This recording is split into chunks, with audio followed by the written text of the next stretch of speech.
Welcome to Telugu current affairs. ఈరోజు మనం 8th to 15th August మధ్యలో ఉన్న ముఖ్యమైన కరెంట్ అఫైర్స్ అంశాలను డిస్కస్ చేద్దాం. సో ప్రధానంగా ఈ వీడియోలో నేను ఈ కరెంట్ అఫైర్స్ ఈ ఒక వారం రోజుల మధ్యలో ఉన్న ముఖ్యమైన అనాలిసిస్ బేస్డ్ కరెంట్ అఫైర్స్ని డిస్కస్ చేయబోతున్నాను. ఈ యొక్క మిగతా అంశాలు అంటే మెమొరీ బేస్డ్ అంశాలు ఉంటాయి. ఉదాహరణకి శ్రీలంక ప్రధానిగా రాజపక్సే గారు ఎన్నికయ్యారని, లేదా అమెరికా ఉపాధ్యక్ష పదవికి కమలా హ్యారిస్ గారు పోటీ చేయబోతున్నారు అని, సో ఇలాంటి విషయాలని మాత్రం మనం ఇక్కడ డిస్కస్ చేయబోము. సో ముఖ్యమైన అనాలిసిస్ ఓరియంటెడ్ అంశాలని మాత్రం డిస్కస్ చేయబోతాము. సో ఈ యొక్క వారం రోజుల కరెంట్ అఫైర్స్ అనే అంశం ఏదైతే ఉందో ఇది నేను కంటిన్యూ చేయబోతున్నాను. ఎవ్రీ సండే ఆ యొక్క వారానికి సంబంధించిన ముఖ్యమైన అంశాలని నేను కరెంట్ అఫైర్స్ వీడియో రూపంలో ప్రజెంట్ చేయబోతాను. సో ఇది ఏ విధంగా ఉంది అనే అంశం గురించి, లేదా ఎలాంటి ఇంప్రూవ్మెంట్స్ చేయాలి అనే అంశం గురించి మీ యొక్క ఫీడ్బ్యాక్ని కామెంట్స్ రూపంలో తెలియజేస్తే దాన్ని నేను ఫాలో అవ్వడానికి ప్రయత్నం చేస్తాను. సో ప్రధానంగా ఈ వారం వచ్చిన ముఖ్యమైన అంశాల గురించి మనం చూస్తే, సో మొదటి అంశంగా చూస్తే వ్యవసాయానికి 1,00,000 కోట్ల రూపాయల నిధి అనే టాపిక్ గురించి వచ్చిన అంశం. సో చూస్తే భారతదేశంలో కరోనా వైరస్ కారణంగా ఆ యొక్క ఆర్థిక వ్యవస్థ అనేది కొంత ఇబ్బందికర పరిస్థితుల్లోకి వెళ్ళడం, ఆ క్రమంలో ఆర్థిక వ్యవస్థను గాడిన పెట్టడానికి భారత ప్రభుత్వం 20 లక్షల కోట్లతో ఆత్మనిర్భర భారత్ అభియాన్ను ప్రకటించడం జరిగింది. అయితే ఈ 20 లక్షల కోట్ల ప్యాకేజ్ నుంచి 1,00,000 కోట్లను ఈరోజు వ్యవసాయానికి కేటాయిస్తున్నట్లుగా ప్రకటించారు. సో ఈ వ్యవసాయానికి కేటాయింపులు దేని కొరకు అంటే ప్రధానంగా ఈరోజు రైతుకి సంబంధించి పంట కోత తర్వాత మౌలిక సదుపాయాలు అనేవి సరైన విధంగా లేవు. అంటే ఉదాహరణకి గిడ్డంగుల వ్యవస్థ కానీ, లేదా పంటకి సంబంధించి మార్కెటింగ్ సదుపాయాలు కానీ, లేదా పంటకి సంబంధించి ట్రాన్స్పోర్టేషన్కి అవసరమైన ఫెసిలిటీస్ కానీ, సో ఇవన్నీ కూడా మౌలిక సదుపాయాలు సరైన విధంగా లేకపోవడం వల్ల రైతు నిల్వ చేసుకోలేక అప్పటికి ఉన్న ధరకి అమ్ముకోవడం వల్ల రైతు నష్టపోతున్నాడు. సో ఈ క్రమంలో రైతు ఇలాంటి ఇబ్బందుల నుంచి బయటపడాలి అనే ఉద్దేశంతో 1,00,000 కోట్ల రూపాయలతో ఈ యొక్క నిధి అనేది ఏర్పాటు చేస్తున్నారు. ఇది ప్రధానంగా దీని ద్వారా లోన్ ఫెసిలిటీ కల్పిస్తారు. సో ఈ లోన్ ఫెసిలిటీ ఎవరికి ఇస్తారు అంటే రైతులకి, మరియు రైతు ఉత్పాదక సంఘాలకి, అంకుర పరిశ్రమలకి, మార్కెటింగ్ సహకార సంఘాలకి వీళ్ళకి రుణాలు ఇస్తారు. సో వీళ్ళకి ఇచ్చిన రుణాల నుంచి వీళ్ళకి కొంత వడ్డీ రాయితీ కూడా కల్పిస్తున్నారు. 3% వడ్డీ రాయితీ కల్పిస్తున్నారు. అదేవిధంగా 7 సంవత్సరాల కాల పరిమితితో తిరిగి చెల్లించే విధంగా ఈ రుణాలు అనేవి ఇవ్వబోతున్నారు. సో ప్రధానంగా దీని ద్వారా జరిగే అంశం ఏంటంటే వ్యవసాయానికి సంబంధించి పెద్ద మొత్తంలో మౌలిక సదుపాయాలు పెరుగుతాయి అనేసి ప్రభుత్వం ఆశిస్తోంది. సో గుర్తుపెట్టుకోవాలి, 1,00,000 కోట్లు ఈరోజు వ్యవసాయానికి అందిస్తున్నారు. సో రెండో అంశం చూస్తే ప్రధానమంత్రి స్వనిధి ప్రోగ్రామ్. సో ఇది కూడా ప్రధానంగా ఆత్మనిర్భర భారత్ అభియాన్ ప్యాకేజ్లో భాగంగా అనౌన్స్ చేసిన అంశాలకు అనుగుణంగానే చేపట్టిన కార్యక్రమం. సో ఫస్ట్ మనం పిఎం స్వనిధికి ఫుల్ ఫామ్ చూద్దాం. సో పిఎం స్వనిధి అంటే ప్రధానమంత్రి స్ట్రీట్ వెండర్స్ ఆత్మనిర్భర నిధి. సో స్ట్రీట్ వెండర్స్ ఆత్మనిర్భర్ నిధి అని చెప్పేసి దీని యొక్క ఫుల్ ఫామ్. సో ప్రధానంగా ఏంటంటే వీధి వ్యాపారులకు చేయూతనివ్వడానికి ఈ పిఎం స్వనిధి అనే ప్రోగ్రామ్ తీసుకొచ్చారు. సో ప్రధానంగా దీన్ని ఎవరు ఇంప్లిమెంట్ చేస్తున్నారు అని అంటే ఈ యొక్క ministry of housing and urban affairs. So ఇది గుర్తుపెట్టుకోవాలండి, ఏ మంత్రిత్వ శాఖ దీన్ని ఇంప్లిమెంట్ చేస్తుంది అనే విషయం. So ministry of housing and urban affairs. అదేవిధంగా దీనికి సంబంధించి చూస్తే 10,000 రూపాయల లోన్ అనేది ఇవ్వడం జరుగుతుంది వీధి వ్యాపారులుగా నమోదైన వారికి. 2022 వరకు ఈ ప్రోగ్రాం కొనసాగుతుంది.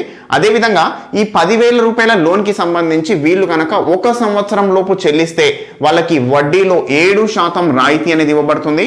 అదేవిధంగా ఈ యొక్క వీళ్ళు కనుక ఈ యొక్క డిజిటల్ ప్లాట్ఫామ్కి కనుక మళ్ళినట్లయితే, అంటే వీధి వ్యాపారులు డిజిటల్ ట్రాన్సాక్షన్స్ ద్వారా చేస్తే వాళ్ళకి మరింత ప్రోత్సాహకం కూడా కల్పిస్తాము అని చెప్పడం జరిగింది. అయితే దీనికి సంబంధించి సంధానకర్త బ్యాంక్ ఎవరు అని అంటే SIDBI bank, small industries development bank of India, SIDBI bank ఈ యొక్క పిఎం స్వనిధికి సంధానకర్తగా వ్యవహరించబోతోంది. నెక్స్ట్ అంశం చూస్తే రాష్ట్రీయ స్వచ్ఛతా కేంద్ర. సో ముఖ్యమైన అంశం ఇదేంటంటే ప్రధానంగా భారతదేశంలో ఇప్పుడు ప్రస్తుతం స్వచ్ఛ భారత్ 2.0 అనేది జరుగుతుంది. సో ఈ స్వచ్ఛ భారత్ 2.0 కంటే ముందు స్వచ్ఛ భారత్ ప్రోగ్రామ్ జరిగింది. ప్రధానంగా 2014 అక్టోబర్ 2 నుంచి భారతదేశంలో స్వచ్ఛ భారత్ ప్రోగ్రామ్ స్టార్ట్ చేశారు. 5 సంవత్సరాల కాల పరిమితికి టార్గెట్ పెట్టుకొని పెద్ద మొత్తంలో గ్రామీణ ప్రాంతంలో ఈ యొక్క పట్టణ ప్రాంతాల్లో దీన్ని ఇంప్లిమెంట్ చేశారు. గ్రామీణ ప్రాంతాల్లో అయితే ministry of drinking water supply, పట్టణ ప్రాంతాల్లో అయితే ministry of urban affairs. So వీళ్ళు ప్రధానంగా ఈ యొక్క స్వచ్ఛ భారత్ ప్రోగ్రామ్ని ఇంప్లిమెంట్ చేశారు. 5 సంవత్సరాల కాలానికి కొంతవరకు లక్ష్యాలు కూడా నెరవేరాయి. అయితే ఇప్పుడు మళ్ళీ స్వచ్ఛ భారత్ 2.0 గ్రామీణ ప్రాంతాలకి సంబంధించి స్వచ్ఛ భారత్ 2.0 అని తీసుకొచ్చారు.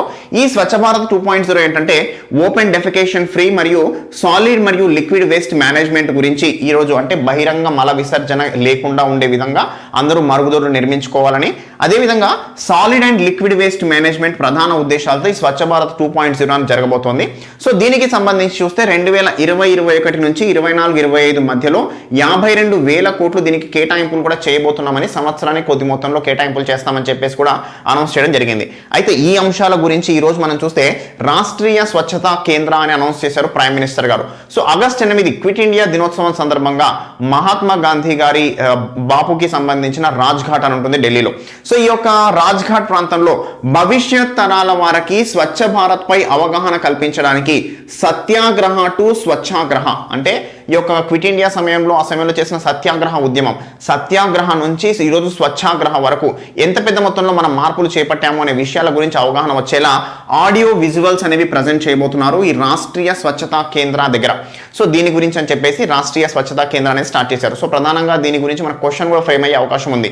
సో అదేవిధంగా ఆగస్టు 8 నుంచి 15 వరకు గందగీ ముక్త్ భారత్ అనే అంశాన్ని కూడా చేపట్టారు ఈ వారం రోజుల పాటు. అంటే ఈ యొక్క మన స్వాతంత్ర దినోత్సవానికి వారం రోజుల ముందు వరకు ఈ యొక్క గందగీ ముక్త్ భారత్ అనే ప్రోగ్రాం చేపట్టారు. సో నెక్స్ట్ అంశం చూస్తే రక్షణ రంగంలో స్వావలంబన గురించి వచ్చిన అంశం. సో రక్షణ రంగంలో స్వావలంబన గురించి మనం ఆల్రెడీ ఎడిటోరియల్లో డిస్కస్ చేశాం. సో ప్రధానంగా ఏంటంటే ఈ యొక్క భారతదేశంలో ఈరోజు ఆత్మనిర్భర భారత్ అభియాన్లో భాగంగా పెద్ద మొత్తంలో స్వావలంబన వైపు అడుగులు పడుతున్నాయి.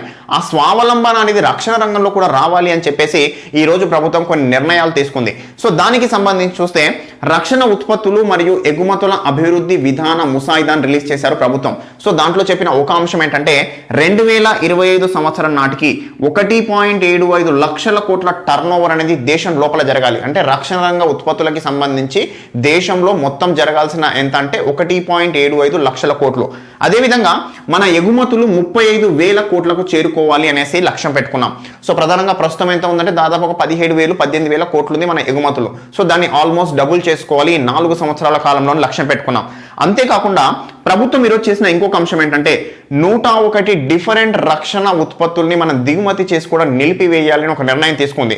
దాని ద్వారా ఏంటంటే దేశీయంగా వాటిని ఉత్పత్తి చేసే పరిశ్రమల యొక్క మార్కెట్ అనేది పెద్ద మొత్తంలో పెరుగుతుంది.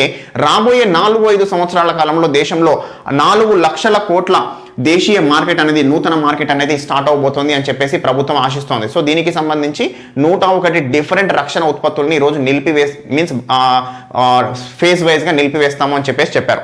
అదేవిధంగా నెక్స్ట్ అంశం చూస్తే అంతరిక్ష రంగంలో ప్రైవేటైజేషన్. సో చూసాం మనం ఆత్మనిర్భర భారత్ అభియాన్లో భాగంగా పెద్ద మొత్తంలో ప్రైవేటైజేషన్కి కూడా ప్రభుత్వం పాత్ర ఇస్తోంది అని చెప్పేసి చూసాం. సో దాంట్లో భాగంగా అంతరిక్షంలో కూడా ప్రైవేటైజేషన్ గురించి మనం ఒక ఎడిటోరియల్ కూడా డిస్కస్ చేసాం.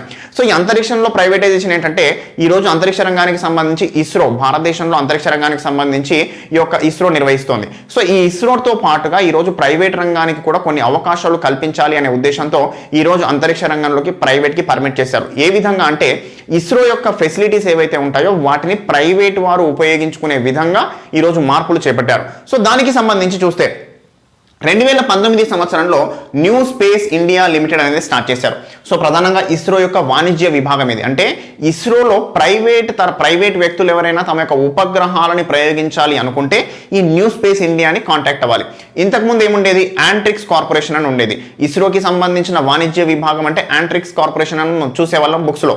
ఇప్పుడు న్యూ స్పేస్ ఇండియా లిమిటెడ్ అనేది స్టార్ట్ చేశారు. సో ఇదేంటంటే ప్రైవేట్ యొక్క ఉపగ్రహాలని ప్రయోగించడానికి ఉండేది new space India limited.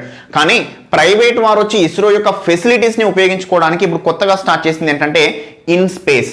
So దీని యొక్క ఫుల్ ఫామ్ కూడా మనం గుర్తుపెట్టుకోవాలి, Indian national space promotion and authorisation centre. Indian national space promotion and authorisation centre. So in space అనేది స్టార్ట్ చేశారు. ప్రధానంగా ప్రైవేట్ వారు వచ్చి ఈ యొక్క ఇస్రో యొక్క ఫెసిలిటీస్ని ఉపయోగించుకోవాలి అనుకుంటే ఈ ఇన్ స్పేస్ అనే మోడెం ద్వారా మనం మీన్స్ ఎవరైతే ప్రైవేట్ వాళ్ళు ఉపయోగించుకోవాలనుకుంటున్నారో వాళ్ళు కాంటాక్ట్ చేయొచ్చు. అయితే దీనికి సంబంధించి చూస్తే స్కై రూట్ ఏరోస్పేస్. సో తెలంగాణకి సంబంధించి హైదరాబాద్లో ఏర్పాటైంది సంస్థ. ఇస్రో నుంచి బయటికి వచ్చి ఇస్రోలో సైంటిస్టులుగా పనిచేసి బయటికి వచ్చిన వాళ్ళు స్టార్ట్ చేశారు.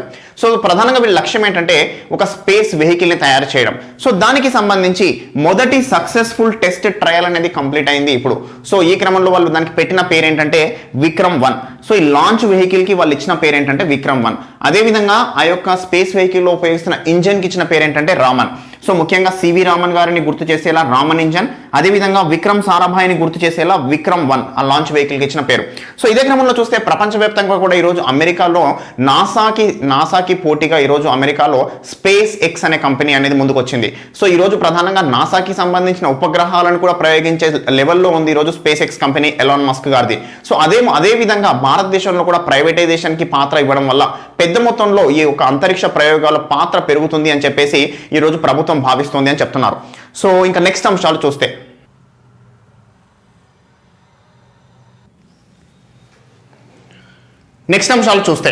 సో ప్రధానంగా ఈరోజు చర్చలో ఉన్న ఒక అంశం ఏంటంటే స్త్రీలకు ఆస్తిలో సమాన హక్కు గురించి ఈ మధ్య పేపర్లో వచ్చిన అంశం. సో ప్రధానంగా భారతదేశంలో 1956లోనే హిందూ వారసత్వ చట్టం అని చేశారు. అయితే హిందూ వారసత్వ చట్టంలో స్త్రీలకు సమాన ఆస్తి హక్కు అనేది కల్పించబడలేదు, మితాక్షర సాంప్రదాయాన్ని పాటించబడింది. అయితే ఈ మితాక్షర సాంప్రదాయ ప్రకారంగా స్త్రీలకి ఆస్తి హక్కు అనేది ఉండదు.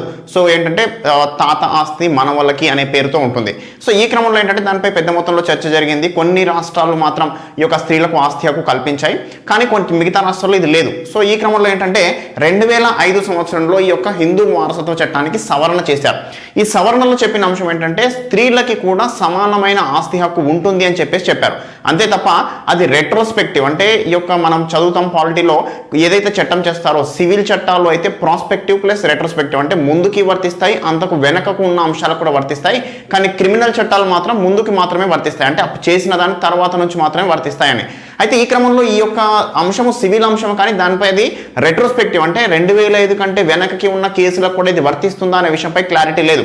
సో ఆ క్రమంలో దానిపై మళ్ళీ సుప్రీంకోర్టులో పిటిషన్ దాఖలైంది. దానికి సంబంధించి సుప్రీంకోర్టు చెప్పిన అంశం ఏంటంటే ఈ యొక్క 2005లో చేసిన సవరణ అనేది వెనక్కి కూడా వర్తిస్తుంది. అంటే భారతదేశంలో 1956 హిందూ వారసత్వ చట్టం చేసినప్పటి నుంచి కూడా ఈ యొక్క దాఖలైన కేసులు ఏవైతే ఉంటాయో వాటన్నిటికీ సంబంధించి ఈరోజు ఈ యొక్క చేసిన సవరణ ఏదైతే ఉందో అది వర్తిస్తుంది అని చెప్పేసి సుప్రీంకోర్టు చెప్పడం జరిగింది. నెక్స్ట్ అంశం చూస్తే పర్యావరణ ప్రభావ మదింపు 2020. సో దీని గురించి మనం ఆల్రెడీ నిన్నటి ఎడిటోరియల్ చూసాం, ఎన్విరాన్మెంట్ ఇంపాక్ట్ అసెస్మెంట్ అని చెప్పేసి. సో భారతదేశంలో 1986లో పర్యావరణ పరిరక్షణ చట్టం అనేది చేశారు. సో దీనికి సంబంధించి 1994లో మొదటిసారిగా ఎన్విరాన్మెంట్ ఇంపాక్ట్ అసెస్మెంట్ అనేది రిలీజ్ చేశారు. సో దాన్ని సవరిస్తూ 2006లో రెండవసారి రిలీజ్ చేశారు. సో అది ఇప్పటికీ కొనసాగుతుంది. కానీ 2020 ప్రస్తుతం ఈ ఎన్విరాన్మెంట్ ఇంపాక్ట్ అసెస్మెంట్ ని మళ్ళీ మాడిఫై చేయాలి అని చూస్తున్నారు. సో ప్రధానంగా ఏంటంటే భారతదేశంలో పెద్ద మొత్తంలో పరిశ్రమలు పెట్టుబడులు పెట్టడానికి రావాలి. సో దానికి సంబంధించి వాళ్ళకి కొన్ని రూల్స్ అండ్ రెగ్యులేషన్ ని కొంత ఈజ్ చేస్తే బాగుంటుంది అనేసి ఈ యొక్క నూతనంగా ఈఐఏ 2020 అనేది ప్రవేశపెట్టారు. సో ప్రధానంగా ఈ ఈఐఏ ఏంటంటే పర్యావరణాన్ని కాపాడడానికి పరిశ్రమలకు పర్మిషన్స్ ఇచ్చేటప్పుడు చేపట్టాల్సిన చర్యలు. కానీ ఇప్పుడు ఈ యొక్క ఈఐఏలోనే పెద్ద మొత్తంలో మార్పులు చేయడం ద్వారా పరిశ్రమలకు ఈ యొక్క సులభతరం అవుతుంది, కానీ పర్యావరణానికి ఇబ్బంది కలుగుతుంది అనేసి నిపుణులు అంటున్నారు. సో ఏ విధమైన అంశాల గురించి అంటే ఇంతవరకు నిర్మాణాలు 50,000 చదరపు మీటర్లు ఉంటేనే పర్మిషన్ తప్పకుండా తీసుకోవాలి. కానీ ఇప్పుడు 1,50,000 చదరపు మీటర్ల నిర్మాణం ఉంటేనే తీసుకోవాలి. అంతకి తక్కువ నిర్మాణం చేపడితే ఈఏఏకి సంబంధించిన రూల్స్ అనేవి ఫాలో అవ్వాల్సిన అవసరం లేదు. అదేవిధంగా ప్రభుత్వం గనక ఏవైనా నిర్మాణాలని వ్యూహాత్మకం అని ప్రకటిస్తే దానికి కూడా ఈఏఏ అనేది వర్తించదు అని చెప్తున్నారు. అదేవిధంగా ప్రజల అభిప్రాయాలకి సంబంధించి ఇంతకుముందు పెద్ద మొత్తంలో చర్చ అనేది ఉండేది. గ్రామ స్థాయిలో గ్రామ సభ ఏర్పాటు చేసి గ్రామ సభ నిర్ణయం ప్రకారంగానే ముందుకెళ్ళాలి అని ఉండేది. కానీ ఇప్పుడు గ్రామ సభ నిర్ణయాలని కూడా లేకుండా చేశారు. అదేవిధంగా ఏదైతే నూతన చట్టం తీసుకొస్తున్నారో దానికి సంబంధించి ప్రజల నుంచి అభిప్రాయాలు సేకరించడానికి 30 రోజుల సమయం ఉండేది ఇంతవరకు. సో ప్రస్తుతం దాన్ని కూడా 20 రోజులకి తగ్గించారు. 5వ షెడ్యూల్ 6వ షెడ్యూల్కి సంబంధించిన ప్రాంతాలకి సంబంధించి కొన్ని ప్రత్యేక ఫెసిలిటీస్ ఉండేది 2006 ఈఐఏ ప్రకారంగా. సో అవన్నిటి గురించి కూడా ఈ యొక్క నూతన ఈఐఏలో మాట్లాడలేదు. సో ఇవన్నీ అంశాలు చూస్తే పర్యావరణానికి మేలు చేసే విధంగా లేదు, ఇది కీడు చేసే విధంగా ఉంది అనేసి ఈరోజు నిపుణులు చెప్తున్న పరిస్థితి. అయితే దీనికి సంబంధించి వస్తున్న అప్డేట్స్ని మనం ఫాలో అవ్వాల్సి ఉంటుంది. అదేవిధంగా నెక్స్ట్ అంశం చూస్తే ఎయిర్ ఇండియా 1. సో భారతదేశానికి సంబంధించి ఈ యొక్క ప్రధానమంత్రి కావచ్చు, రాష్ట్రపతి కావచ్చు, వీళ్ళు ప్రయాణించడానికి నూతనంగా ఒక ఫ్లైట్ని భారతదేశం ప్రొక్యూర్ చేసుకుంటోంది.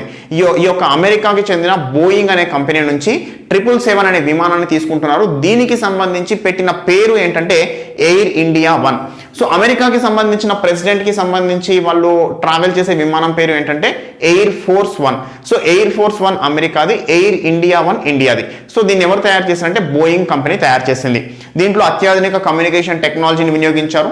క్షిపణి దాడుల్ని కూడా తట్టుకునే విధంగా దీన్ని తయారు చేశారు. అదేవిధంగా అత్యాధునిక రాడార్ వ్యవస్థను దీంట్లో పొందుపరచడం జరిగింది అని చెప్పారు. అదేవిధంగా నెక్స్ట్ అంశం చూస్తే transparent taxation honouring the honest అనే అంశం గురించి చర్చలోకి వచ్చింది. సో ఏంటిది అంటే భారతదేశం 2020-21 బడ్జెట్లో కేంద్ర బడ్జెట్లో చెప్పిన ఒక అంశం ఏంటి, వివాద్ సే విశ్వాస్. సో ఈ వివాద్ సే విశ్వాస్ ఏంటి అంటే ఎవరికైతే టాక్సేషన్కి సంబంధించి మీన్స్ ప్రజలు పన్నులు కడతారో ఆ పన్నులకి సంబంధించి ఏమైనా సమస్యలు కనుక ఉత్పన్నమై ఉంటే ఆ ట్రిబ్యునల్కి ఏవైతే అప్లై చేస్తున్నారో అది కేసు వచ్చి ఆ కేసు దానికి సంబంధించి రిపోర్ట్ వచ్చిన తర్వాత వాళ్ళు పన్ను చెల్లిస్తే దానిపై పెద్ద మొత్తంలో వడ్డీ పడుతుంది.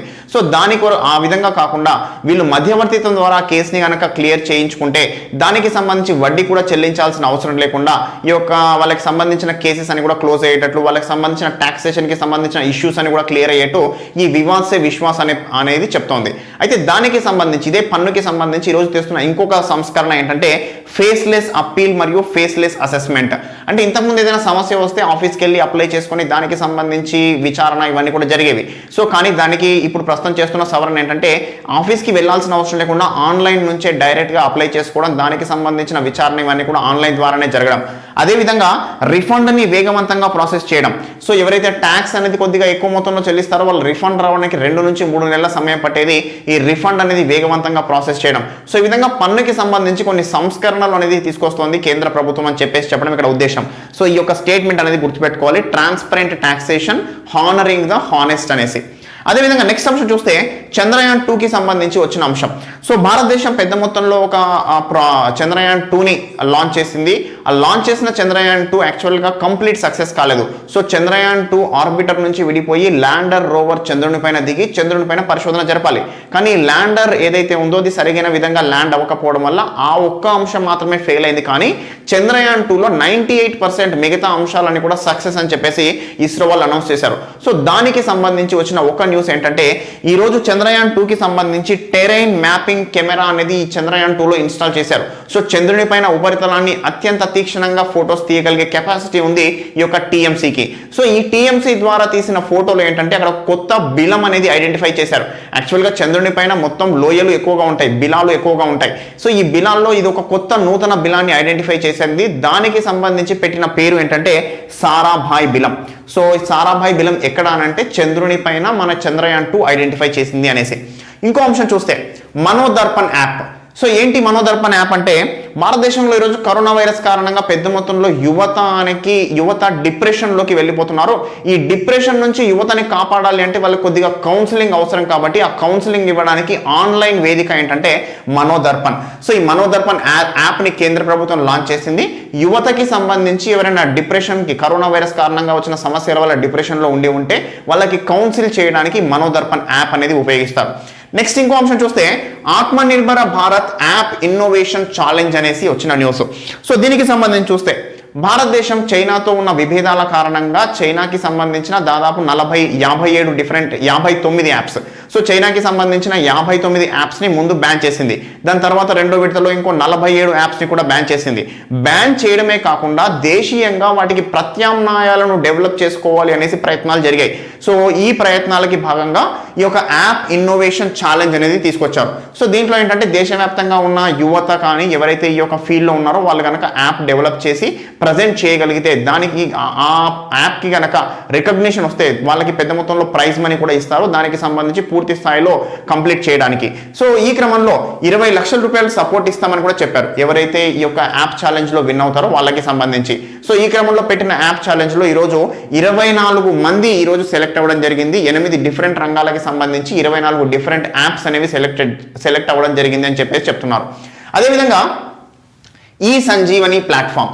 సో ఈ సంజీవని ప్లాట్ఫామ్ ఏంటంటే ఈరోజు కరోనా వైరస్ కారణంగా హాస్పిటల్కి వెళ్ళే పరిస్థితి అనేది లేని క్రమంలో ఈ యొక్క డాక్టర్స్ అనేది ప్రజలకు అందుబాటులోకి తీసుకురావడానికి కేంద్ర ప్రభుత్వం స్టార్ట్ చేసిన ప్లాట్ఫామే ఈ యొక్క ఈ సంజీవని. అంటే ఆన్లైన్ మోడ్లో టెలిమెడిసిన్ అంటాం. సో ఈ టెలిమెడిసిన్ అనేది అందుబాటులోకి తీసుకురావడానికి ఈ సంజీవని అనే ప్లాట్ఫామ్ని తీసుకొచ్చింది కేంద్ర ప్రభుత్వం అని చెప్తున్నారు. అదేవిధంగా హితం. సో హితం ఏంటంటే తెలంగాణ ప్రభుత్వం కరోనా వైరస్కి సంబంధించి దానికి ట్రీట్మెంట్కి సంబంధించి కావచ్చు లేదంటే కరోనా వైరస్కి సంబంధించిన ఇన్ఫర్మేషన్ని ప్రజలకి అందించడానికి హితం అనే ఒక యాప్ని రూపొందించింది. సో ఈ హితం యాప్ ద్వారా ఏంటంటే కరోనా వైరస్కి సంబంధించిన ట్రీట్మెంట్ కూడా డాక్టర్లు పేషెంట్తో డైరెక్ట్ ఇంటరాక్ట్ అవ్వడానికి ఈ యొక్క యాప్ అనేది ఉపయోగపడుతుంది అని చెప్పారు. సో ఇవి కాకుండా ఇంకా ఏం అంశాలు ఉన్నాయి అనే విషయం గురించి చూద్దాం.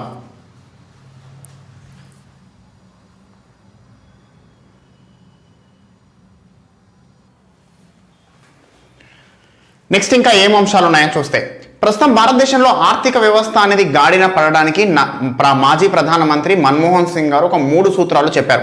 సో ఏంటి ఆ 3 సూత్రాలని ఒక్కసారిగా మనం చూస్తే, ప్రజల జీవనోపాధిని కాపాడాలి, వారికి ఖర్చు చేసుకునే అవకాశం కల్పించాలి, దీని కొరకు ప్రభుత్వం డైరెక్ట్ బెనిఫిట్ ట్రాన్స్ఫర్ అంటే ప్రజల అకౌంట్లోకి డబ్బు పంపే విధంగా ప్రభుత్వం ప్రయత్నాలు జరపాలి అని మొదటి అంశం. రెండో అంశము, ప్రజలు పెట్టుబడులు పెట్టడానికి ప్రభుత్వమే క్రెడిట్ గ్యారంటీ ఇవ్వాలి అనేసి.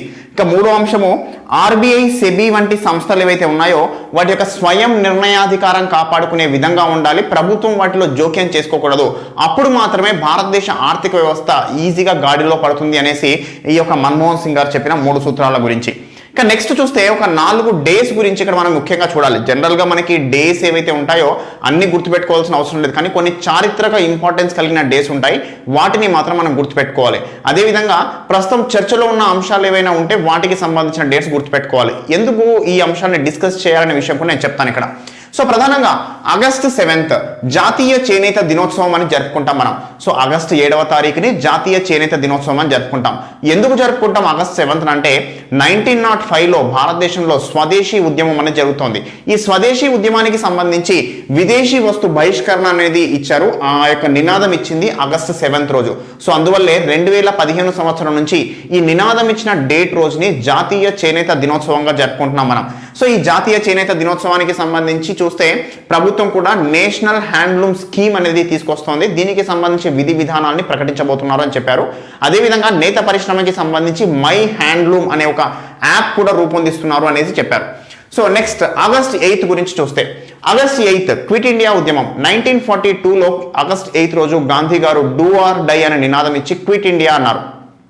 సో దీనికి సంబంధించి చూస్తే ఆ టైంలో క్రిప్స్ మిషన్ అనేది బ్రిటిష్ వారు క్రిప్స్ మిషన్ పంపించడం, భారతదేశానికి సంబంధించి తాత్కాలిక రాజ్యాంగం రాసుకోవడానికి అవకాశం కల్పిస్తాం, స్వంతంగా పరిపాలన చేసుకునే విధంగా ఈ యొక్క అవకాశం కల్పిస్తాం, అదేవిధంగా ఒక యుద్ధ సలహా మండలిని ఏర్పాటు చేస్తామని చెప్పేసి క్రిప్స్ మిషన్లో చెప్పడం జరిగింది. సో దీన్ని గాంధీ గారు వ్యతిరేకించి post dated cheque on crashing bank అన్నారు. సో దీనికి పర్యవసనంగానే భారతదేశంలో 1942 ఆగస్ట్ 8వ తేదీన డూ ఆర్ డై అని నినాదం ఇస్తూ గాంధీ గారు క్విట్ ఇండియాని స్టార్ట్ చేశారు. సో దానికి సంబంధించిన డే కాబట్టి ఆగస్ట్ 8th రోజు క్విట్ ఇండియా దినోత్సవంగా జరుపుకుంటాం.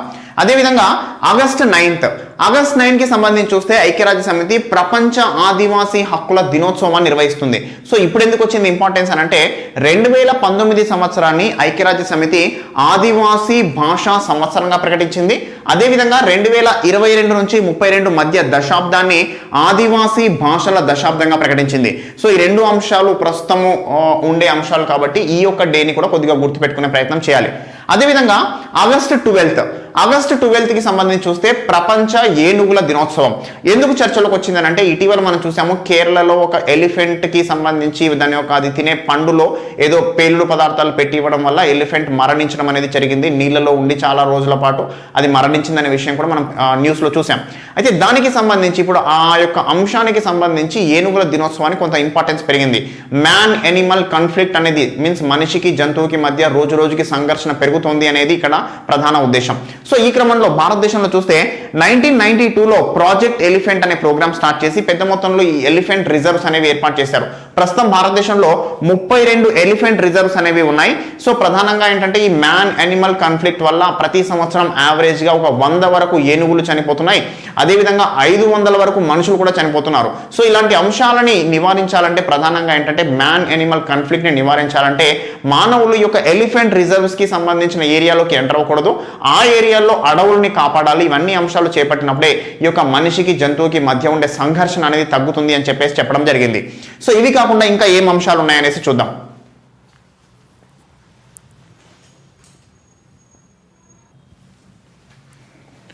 సో ఇంకొన్ని అంశాలని చూస్తే, సో భారతదేశంలో ఈ యొక్క అండమాన్ నికోబార్ దీవులకి ఈ యొక్క ఇంటర్నెట్ సౌకర్యం అనేది పెద్ద మొత్తంలో కల్పించాలి అనే ఉద్దేశంతో మెడ్రాస్ నుంచి మీన్స్ చెన్నై నుంచి ఈ యొక్క అండమాన్ నికోబార్లోని పోర్ట్ బ్లెయిర్ వరకు దాదాపు 2300 కిలోమీటర్ల ఆప్టికల్ ఫైబర్ నెట్వర్క్కి సంబంధించిన ప్రాజెక్ట్ అనేది స్టార్ట్ అయింది. యాక్చువల్గా 2018లోనే దీనికి శంకుస్థాపన చేశారు. సో పనులు ప్రారంభించడం అనేది జరుగుతుంది.